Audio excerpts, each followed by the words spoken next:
Maturity isn't becoming nicer. It's becoming harder to play. Look at the Greek stone on screen. The calm faces, the perfect posture. Power always liked to look like restraint.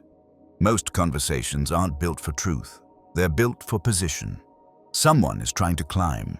Someone is trying to press you down. Sometimes it's the same person. I'm not chasing inspiration. I'm mapping the shifts you notice when you stop needing to win. And I'll give you one thing now. Guilt is a currency. People spend it to buy your compliance.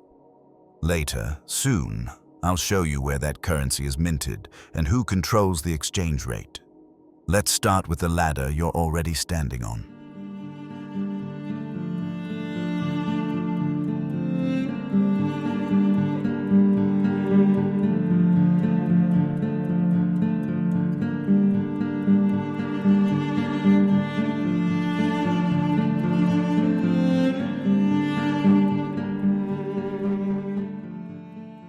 There's a ladder in almost every room. Not the obvious one. Titles, salaries, followers. I mean the quieter ladder. The one people climb without announcing it. The one people use to test whether you belong above them, beside them, or beneath them. Once you notice it, you stop taking conversations at face value. You start hearing the pressure behind them. Some people are trying to rank up. They do it by borrowing your credibility. They say, "We both know." And they speak like you already agree, like your certainty is a coat they can put on. They don't argue the point. They attach themselves to you and let your reputation do the lifting. They do it by aligning with power. They lean toward whoever the room rewards. They mention names the way other people show ID, not to inform you, just to remind you that they can reach places you can't. And they do it by controlling the room's temperature. They decide what's funny, what's acceptable, what's too much. They act calm so your reaction looks loud. They act amused so your boundary looks awkward. It doesn't have to be dramatic. Most of the time it's done with a smile. Other people are trying to rank you down. They joke at your expense, and then if you don't laugh, they call you sensitive. That move is clean. It gets them the pleasure of disrespect, and it also gives them a moral excuse for it. They correct you publicly and ignore you privately. They don't want understanding. They want the moment. They want a small audience to watch you get adjusted, like a picture being straightened on a wall, and sometimes they hand you a compliment that shrinks you. You're brave to wear that. Brave. As if you walked out into danger and survived. As if your taste needs a rescue team. When you're younger, you spend energy deciding whether each thing is friendly or hostile. You try to categorize it. You try to be fair. With maturity, something shifts. You stop hearing the words first. You listen for intent, not because you're paranoid, because you've seen how little the surface matters. The surface is decoration, the intent is the mechanism. This is why court politics were so lethal without a blade. In the royal courts, reputation was oxygen. One rumor could thin the air around you. One laugh in the wrong direction could change who greeted you, who invited you, who listened when you spoke. Humiliation wasn't entertainment, it was a weapon. People didn't duel with swords nearly as often as they dueled with access, with whispers, with who gets seen and who gets quietly erased. That same logic survives. It just wears modern clothes. So you watch the ladder. When you're younger, your ego fills the room before you do. It wants to prove, it wants to perform, it wants to react, fast, in public, with witnesses. You measure your value by how well you can push back, how sharp you sound, how quickly you can turn discomfort into a win. That noise isn't confidence, it's exposure. And exposure attracts hands. As you get older, the ego doesn't disappear. It just lowers its voice. You stop needing the extra moves, the explanations, the dramatic defense, the urge to be seen as right. You start leaving space between what you feel and what you do. And in that space, manipulation becomes louder, not because it grows stronger, but because you're finally quiet enough to hear it. It usually arrives wearing urgency. A deadline that isn't real, a crisis that needs your answer now. Pressure disguised as concern. The timeline is the weapon, because if you have time, you can think. If you can think, you can refuse. Sometimes it comes as a forced choice. Either you agree or you're disloyal. Either you comply or you're cold. Either you take their side or you're the enemy. The options are arranged like walls, not doors. The point isn't to help you decide. The point is to trap you inside the frame they built. Then there's the bait. Emotional bait. Outrage meant to pull you forward by the collar. Shame meant to make you fold.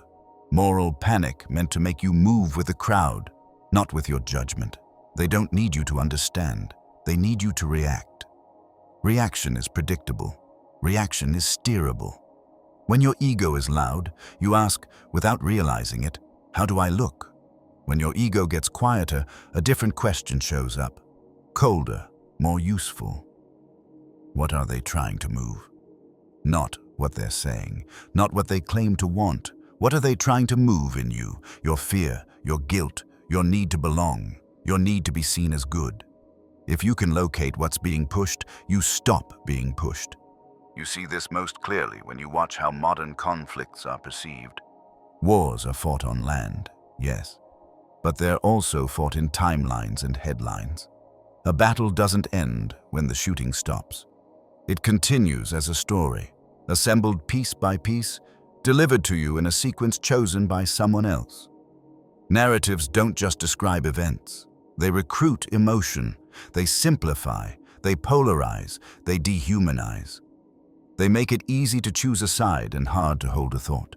They offer you a clean label, hero, monster, and ask you to wear it like certainty.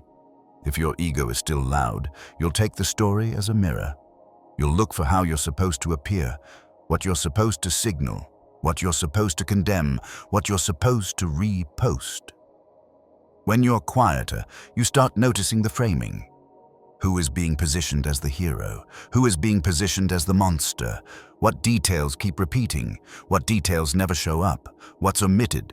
Not because it's unknown, but because it interferes with the emotion they're trying to harvest from you. And then you notice something more uncomfortable. Sometimes the win isn't territory. Sometimes the win is your attention, kept on a leash. Sometimes the win is your certainty, manufactured fast, defended aggressively, impossible to correct. If someone can control what you feel on command, they don't need to control what you know.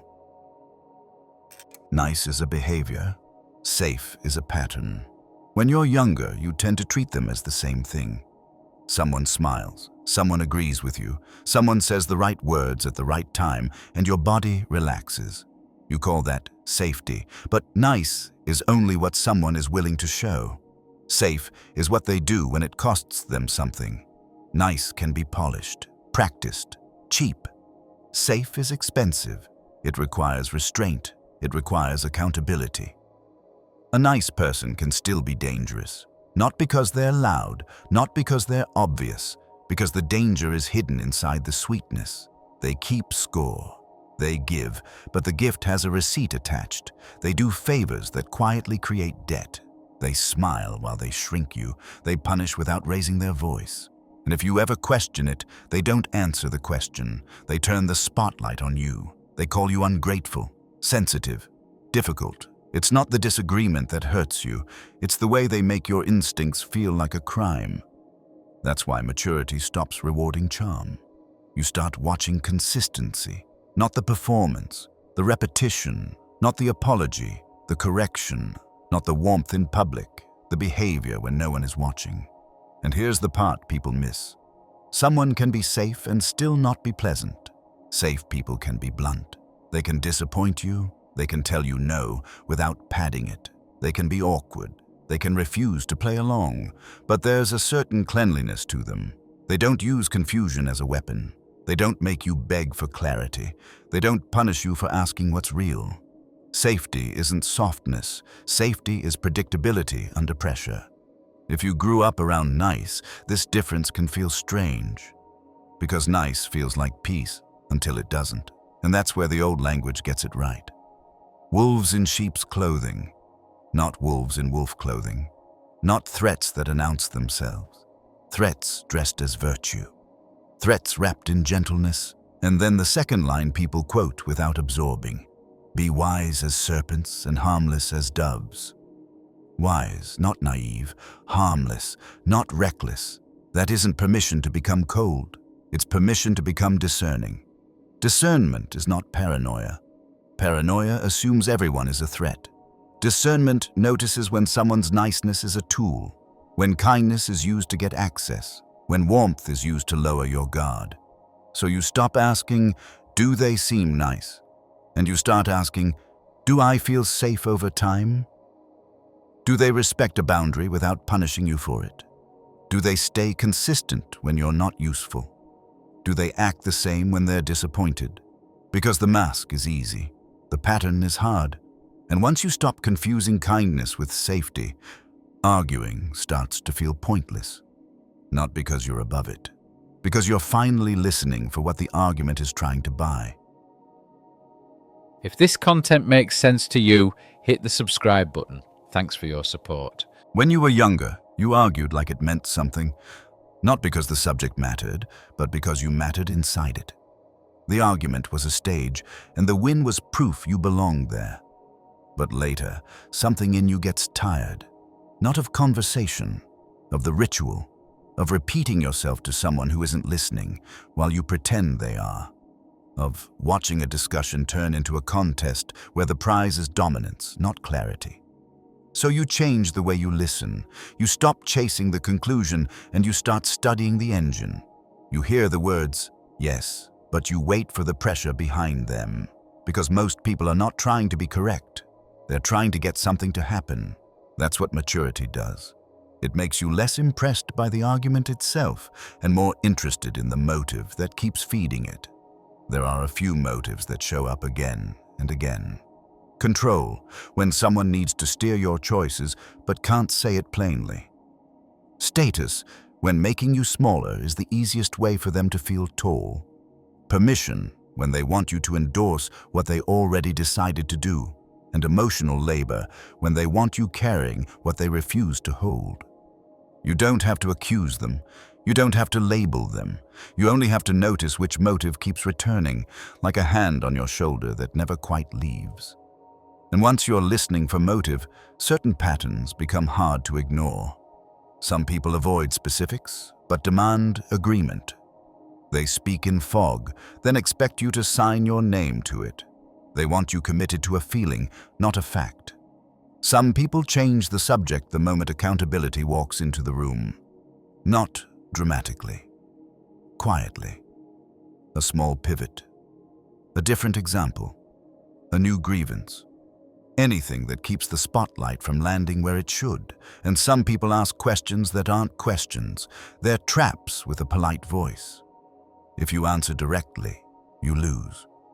If you hesitate, you lose. Because the question was never meant to understand you.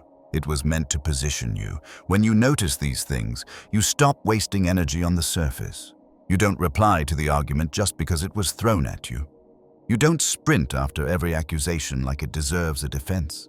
You address the agenda, not with drama, not with speeches, with a simple refusal to play the wrong game, with silence when they're fishing for a reaction, with a steady focus on what is actually being asked of you. And that's the shift. You're not trying to win anymore.